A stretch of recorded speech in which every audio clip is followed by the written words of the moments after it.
This entry into the collection shows why it's important to have a broad understanding of any subject you're interested in. For the better part of a decade, I had been looking at various Mesopotamian images in an attempt to better understand a set of iconographies that I had seen more than a few times. The pose in question is a nude female with symbols of divinity. Her arms are always either up and to the side or cupping her breasts.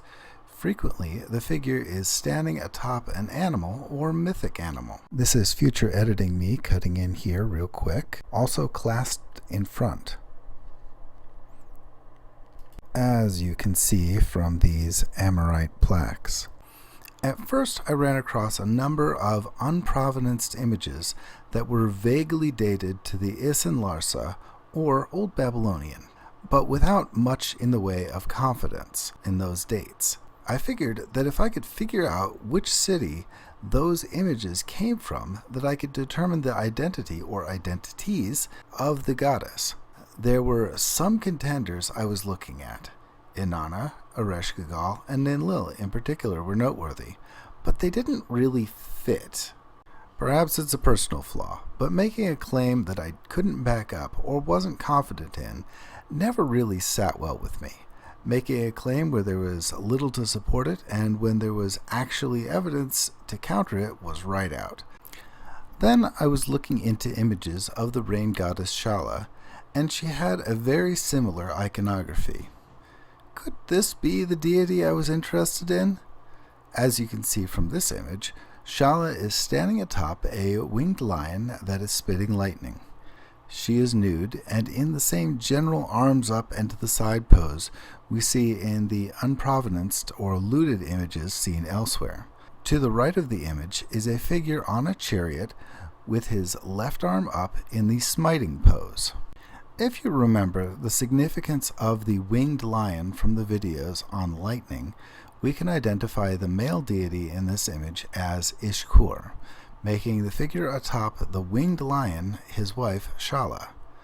To the left of the image is a bald man pouring what looks to be water on the ground in front of a block-shaped shrine. The figure has no facial hair, so it could be male or female, young or old. Shala is a deity known to have come to Mesopotamia from the Levant. Looking further, I found this image of her originating from a site in Syria. You see Shala in the same pose as before, but instead of wavy lines representing rain or flowing water, we see her holding what might be two snakes. Instead of standing on a winged lion spitting lightning, we see her standing on what might be a bull or oxen. To her right is a large figure and two smaller figures. Each appear to be mortal.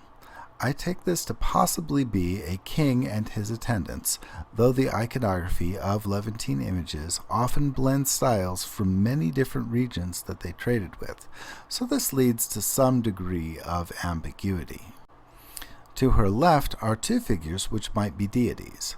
One is a figure wearing a crown reminiscent of the Egyptian crown of Upper Egypt, with a short skirt about his waist, with his arm up in the smiting pose, and with an ankh next to him.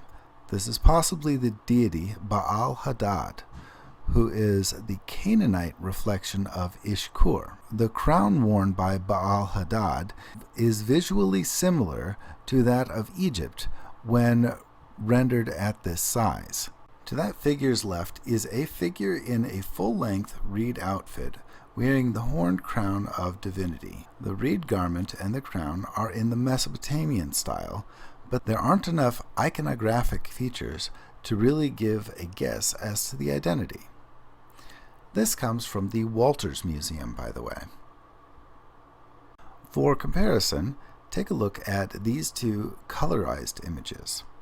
And here are the originals of those images from the Louvre. The outline of the colorized image for the female image has been altered to match the outline of the Baal image. They are not a set. I am using the colorized version here to show the figures more clearly.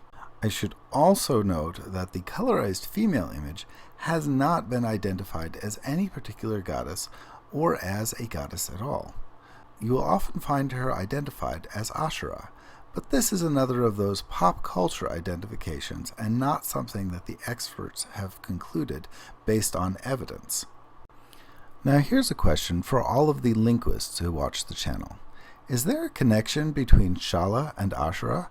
I ask because I know that Asherah's consort is sometimes Baal, and that Shala's is Ishkur, and that there is an established link between Baal Hadad and the Akkadian form of Ishkur, which is Adad.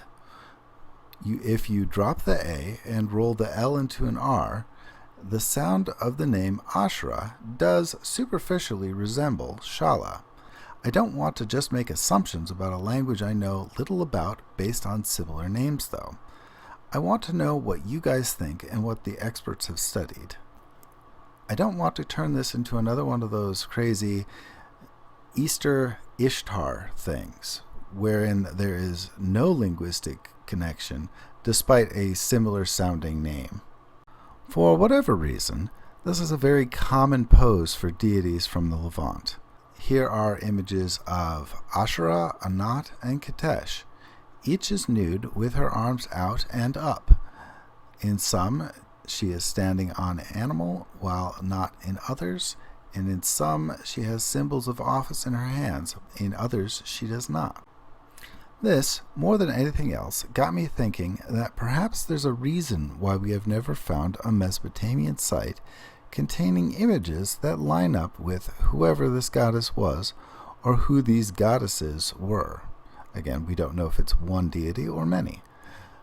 Perhaps it's because the images actually originate in the Levant and not Mesopotamia. And that's just speculation, though it does lead to the following possibilities.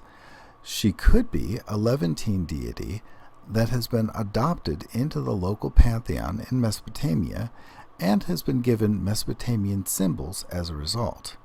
She might be a Levantine goddess who has adopted Mesopotamian symbols, and that because of these symbols, she has been mistaken for a Mesopotamian deity.